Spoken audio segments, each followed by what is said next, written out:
এখন আমি জোবান ভাইয়া এবং মুহিম ভাই আমরা তিনজন দৌড় প্রতিযোগিতা করব, যেটাতে নাকি আমি জীবনও জিততে পারি নাই স্কুলে। সো লেটস সি আজকে জিতে কিনা। আসসালামু আলাইকুম, হ্যালো এভরিওয়ান। এবার তাহসানের পর নিজের বিয়ের খবর দিলেন কণ্ঠশিল্পী পড়শি। 1 বছর আগে কাকে বিয়ে করেছেন কণ্ঠশিল্পী পড়শি? আমি পড়েছি তোমার প্রেমে, কি করে বোঝাই। অলরাইট, সো আমি এই রিয়াদে এসে এখানে যে খাবারটা ইউজুয়ালি খাওয়া হয় সেটা একটু টেস্ট করতে চাচ্ছিলাম। সো এখানে এরকম একটা রেস্টুরেন্টে এসেছি। চ্যানেলের রিয়েলিটি শো খুদে গানরাজ দিয়ে পরিচিতি পাওয়া সাবরিনা পড়শি বিয়ে করেছেন।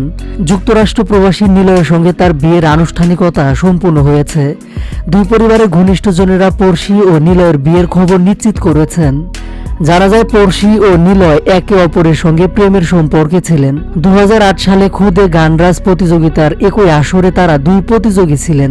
2010 সাল থেকে নিলয় তার পরিবার সহ যুক্তরাষ্ট্রের নিউ ইয়র্কে থাকেন। গত বছর নিলয়ের পরিবার বাংলাদেশে আসে। সে সময় পড়শি ও নিলয়ের পরিবারের সদস্যরা তাদের বিয়ের ব্যাপারে কথা বলেন। দুই পরিবারের ঘনিষ্ঠজনদের উপস্থিতিতে বিয়ের আনুষ্ঠানিকতা সেরে নেওয়া হয়। তবে বিয়ে নিয়ে আপাতত দুই পরিবারের কেউই কিছু বলতে চাচ্ছেন না। পড়শি ও নিলয়ের পরিবারের ঘনিষ্ঠ সূত্রের বরাতে জানা গেছে এখনই খবরটি তারা প্রকাশ্যে আনতে চান না, তাই আপাতত বিয়ে প্রসঙ্গে কিছু বলছেন না। সূত্র নিশ্চিত করেছে 2024 সালের 4 মার্চ পড়শির বিয়ে কাবিন সম্পূর্ণ হয়েছে।